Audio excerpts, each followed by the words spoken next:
Olá a vocês, estamos já com o nosso quarto vídeo. Quarto vídeo dessa nova série, claro. Até, não sei se vocês perceberam, eu fiz uma playlist específica para a nova fase e este vídeo vai constar dessa nova playlist do Tarô Catavento. E não da outra playlist que são com os vídeos antigos que se referem à nossa antiga abordagem que era relacionada ao tarô mitológico. Bom, mas continuando o que nos interessa aqui. Primeiro eu queria fazer uma ressalva que esse vídeo não se destina apenas ao nosso canal aqui no YouTube.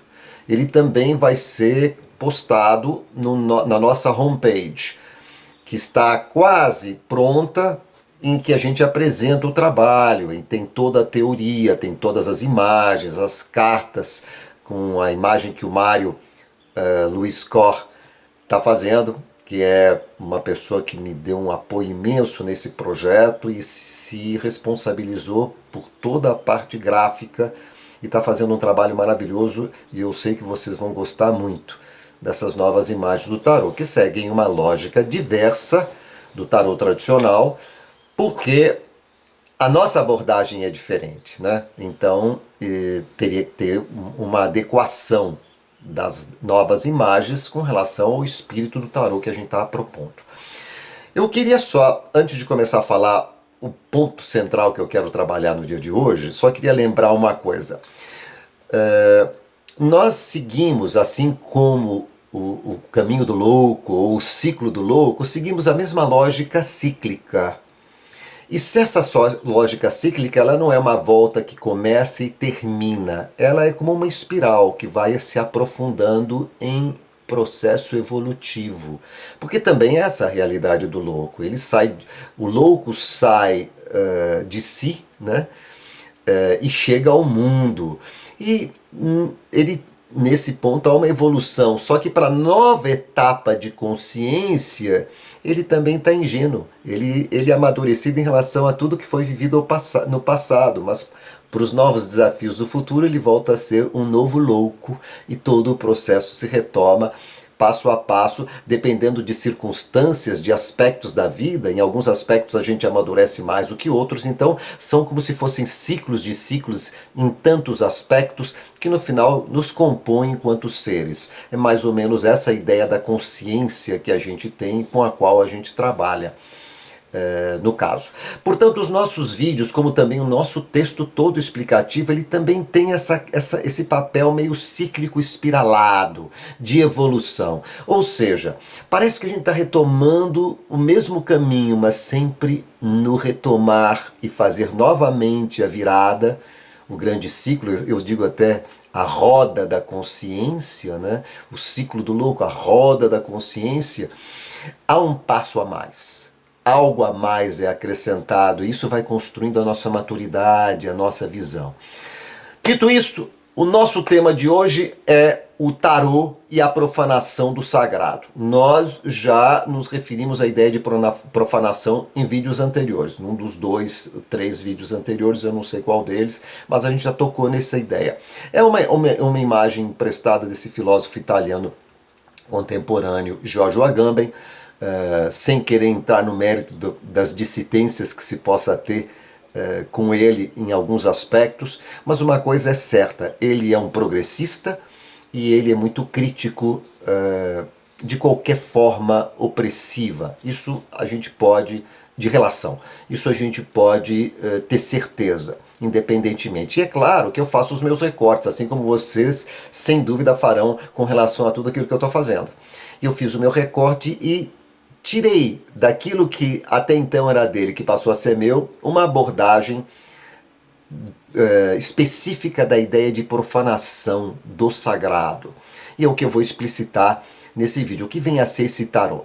Mas vamos retomar a origem do tarô. A origem, eu não quero chegar a essa discussão se ele veio do Egito ou não. Historicamente, em termos de dados concretos, a gente tem que o tarô veio da Idade Média. Na Idade Média que se tem realmente referências concretas, inclusive baralhos. Sabemos que ele era jogado, os Sforza de Milão e mesmo o tarô de Marseille, tão importante com o trabalho sensacional do Jodorowsky. Mas o que acontece? O tarô nasceu nessa época, supondo que ele tenha nascido, mas nessa época ele nasceu rebelde. Ele nasceu como uma reação ao poder opressivo e castrador da Igreja Católica. Quais eram as raízes dele, as premissas básicas? Elas eram todas pagãs. Cabala, numerologia, no caso do tarô mitológico, os mitos gregos. E vejam bem, a papisa, isso dentro da lógica da Igreja Católica jamais seria possível, né? O Papa e a papisa, em mesmo nível de igualdade, arcanos maiores, até feminista esse tarô da época, né? E por incrível que pareça, essa ousadia, essa irreverência que acabou sendo jogada pela corte nos salões, e era uma forma da própria corte também se compensar daquele poder que a oprimia do próprio Papa. O Papa era um poder central naquela época e havia muitas rixas com os senhores ou reis locais de determinados burgos ou de cidadelas ou que fosse, ou de pequenas regiões que deram origem à Europa. Mas uma questão é importante. Essa rebeldia era feita através de um jogo. E o Agamben traz exatamente a questão do jogo, do jocoso, da brincadeira, da ironia, como sendo o espírito de revolução, de confronto. E o jogo, no fundo, tem isso, né? Ele brinca com o peso da opressão, da regra imposta, do predomínio. Tanto é verdade que você vê, por exemplo, nos regimes muito autoritários, e a gente tem exemplos fortíssimos na época atual, e não precisa sair do Brasil para isso, que tentam um diálogo impositivo, você percebe como esses tiranos, vamos pôr entre aspas, eles são vítimas de muita brincadeira, de muitos memes, de muitas charges críticas, e não resta dúvida que a gente observa isso dentro da política e dentro da realidade, e a brincadeira tem esse espírito. E o tarô nasceu como um jogo de salão. Agora, é muito comum que você tenha o rebelde confrontando um opressor, e quando ele consegue assumir em algum nível, em algum aspecto, algum poder através desse confronto, ele pode ter, e muitas vezes, se não normalmente tem, a tendência de se transformar também em um novo opressor, ou seja, aquele que reproduz uma relação não horizontal, uma relação vertical, uma relação que não dignifica os seus participantes, como nós já vimos, que não transforma as pessoas em sujeitos, mas faz delas, de ambas as partes, tanto de opressor quanto oprimido, Paulo Freire querido, objetos da relação. Os dois se objetificam. Um se fecha dentro de uma verdade pronta que ele precisa defender porque no fundo o interesse dele é o domínio, e um outro que obedece e se aliena de si próprio e renuncia à sua liberdade, à sua responsabilidade de construção de si próprio enquanto consciência, e delega esse poder a essa autoridade. Bom,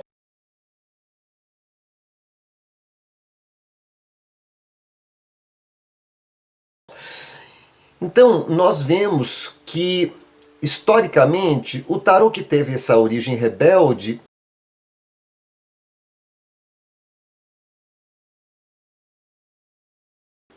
teve esse pecado e se transformou num oráculo divino de uma sabedoria maior que poucos seres iniciados, estudiosos, detêm, e eles utilizam desse poder, não importa de que forma, porque eles detêm a chave do segredo do meu futuro. As pessoas vêm até nós buscando o que vai acontecer, o que não vai acontecer, que decisões tomar ou não.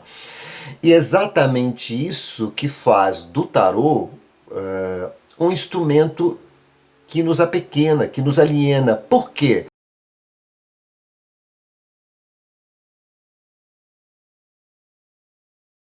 Na medida em que eu aceito que o futuro é algo que eu consulto para saber o que será, eu pressuponho, consciente ou inconscientemente, o que é pior, né, ou inconscientemente, que o destino está pronto, que eu não tenho nada a fazer frente a ele, porque eu preciso saber o que o destino me reserva.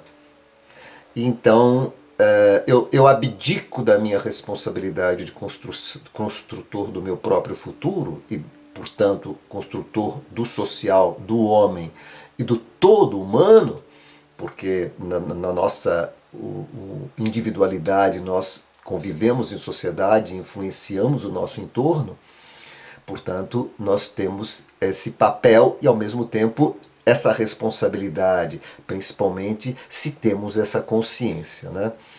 Então, o tarô, como detentor do segredo do futuro, passou a ser um instrumento de poder, e a gente percebe que nós, que nos dizíamos tarólogos, né, querendo ou não, utilizamos desse fator. Né? E eu não estou querendo dizer que não existam pessoas que vão até o tarô e que o desenvolvem, e o assumem, o aprendem e se transformam em tarólogos, não têm uma capacidade intuitiva poderosa que possa até contribuir em muitos aspectos. Mas o importante é você ter a noção que essa capacidade intuitiva não faz de você um ser especial, faz apenas um ser que tem uma característica X. Assim como os outros todos têm a sua característica Y. Elas não têm um peso de valor e nem nos dá o direito de termos uma linguagem de predomínio sobre o outro, estabelecer uma linguagem. As cartas dizem que, não é?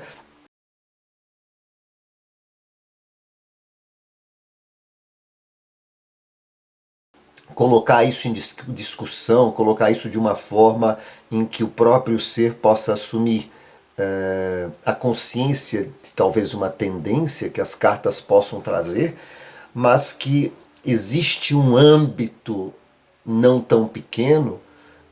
Claro que existem coisas com as quais a gente não pode se confrontar, porque são fatos já estabelecidos, mas mesmo frente a esses nós temos as nossas escolhas, as nossas reações, e tudo isso depende da nossa consciência. Podemos nos fazer conscientes do processo. Nós somos influenciados, sim, mas não somos determinados. Nós temos contingências, mas essas contingências não são absolutas sobre nós. Existe sempre uma margem de autonomia que você tem que aprender a exercer enquanto consciência que somos, para sermos responsáveis pela nossa história, para nos transformarmos efetivamente em humanos.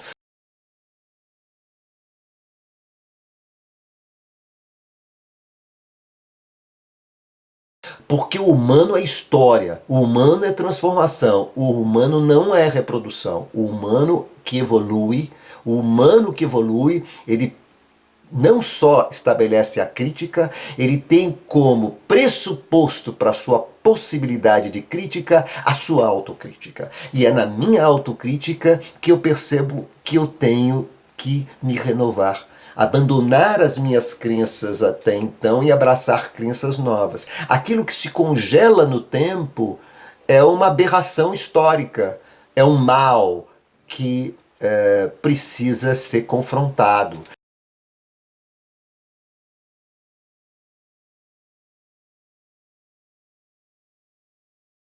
E o tarô, no meu entendimento, se transformou nesse mal. E eu fui um indivíduo que professou isso também. Embora eu tivesse sempre uma tendência a fazer uma leitura bem mais flexível, mas eu não fui confrontar o cerne do todo do tarô, que é o que eu pretendo fazer, e estar fazendo, melhor dizendo, como o catavento, o tarô da consciência. É nisso que ele vem como um aspecto diferencial em relação aos tarores, os tarores, né?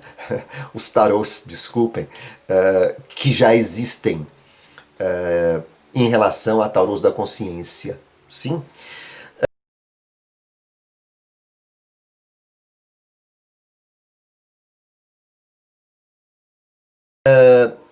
Na verdade, o que a gente está querendo é resgatar o espírito rebelde que fez do tarô essa força tão grande, historicamente falando, e força essa que ele perdeu.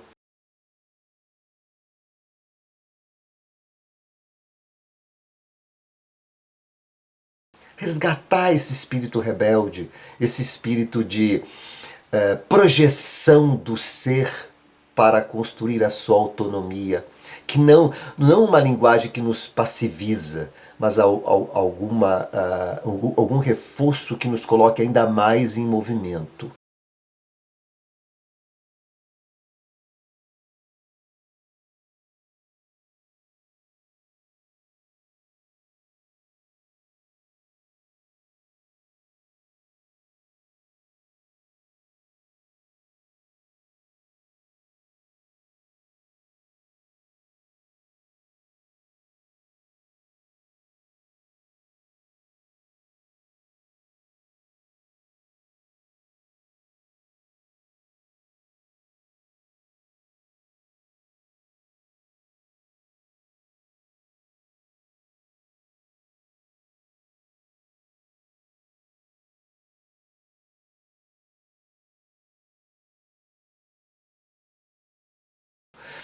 E eu acho que é essa leitura que se possa fazer das cartas com esta visão que faz com que tudo seja diferente. Por mais que você ainda se atenha a alguns princípios das cartas tradicionais, o que eu acho que, sem dúvida, eles são muito válidos e muito profundos, só o fato de você olhar para eles com esse olhar móvel, que assume o humano historicamente, humanizá-lo no sentido de historicizá-lo e atualizá-lo para este momento histórico tão importante em que a nossa autonomia está sendo tão confrontada e, de certa forma, tolhida ao extremo, mais do que nunca é preciso que se reforce essa linguagem. Então, um tarô voltando a ser revolucionário, como ele o foi na sua origem, resgatar aquilo que o tarô se propôs a ser, não é? No fundo, é uma retomada de um momento da história em que o tarô se perdeu da sua própria proposta, o que é muito comum em muitos casos de qualquer movimento de contestação, de movimento de rebeldia.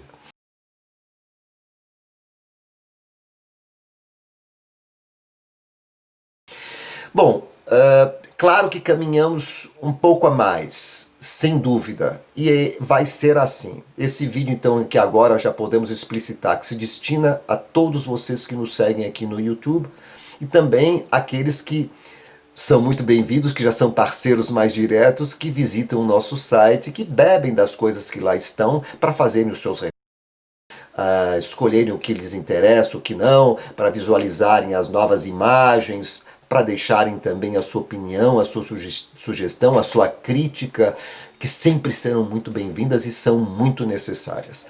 Ficamos aqui abertos ao diálogo e deixando a vocês um grande abraço e que esse vídeo possa pelo menos esclarecer um pouco mais aquelas primeiras ideias, os primeiros conceitos que nós lançamos sobre o que vem a ser o nosso novo trabalho, Catavento, o Tarô da Consciência.